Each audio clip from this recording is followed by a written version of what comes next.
Sudama charitable trust આયોજિત કારગિલ વિજય દિવસ નિમિત્તે 100 ફૂટ ઊંચો ભવ્ય રાષ્ટ્રધ્વજ રોહન તેમજ સરદાર વલ્લભભાઈ પટેલની પ્રતિમાનું અનાવરણ. સુરત શહેરમાં સુદામા ચેરિટેબલ ટ્રસ્ટ છેલ્લા ઘણા વર્ષોથી કલભરા હો ભલાના ઉમદા ઉદ્દેશથી કોઈ પણ જાતના ભેદભાવ વગર અનેકવિધ સેવા પ્રવૃત્તિઓ, રાષ્ટ્રીય સામાજિક જાગૃતતા અને શૈક્ષણિક કાર્યક્રમમાં અવરિત કરતું આવ્યું છે. સુદામા ચેરિટેબલ ટ્રસ્ટ દ્વારા કારગિલ વિજય દિવસ નિમિત્તે 100 ફૂટ ઊંચા રાષ્ટ્રધ્વજારોહણ તેમજ સરદાર પટેલ સાહેબની પ્રતિમાનું અનાવરણ આગામી તારીખ 26 જુલાઈ 2024ને રવિવારના રોજ સમગ્ર ભારતમાં કારગિલ વિજય દિવસની ઉજવણી થનાર છે.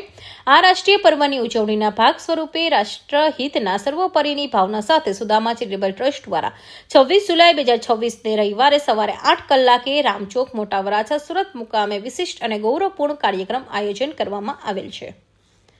આ ત્રિવિધ કાર્યક્રમમાં સૌ પ્રથમ દેશની રક્ષા કાજે પોતાનું જીવનનું બલિદાન આપનાર વીર જવાનોને અર્પણ, તર્પણ અને સમર્પણ કરવાના ભાવ સાથે 100 ફૂટ ઊંચા ભવ્ય રાષ્ટ્રધ્વજનું આરોહણ કરવામાં આવશે. સાથે અખંડ ભારતની શિલ્પી એવા સરદાર પટેલ સાહેબની પ્રતિમાનું અનાવરણ કરવામાં આવશે. Bureau report, Hind TV news, Surat.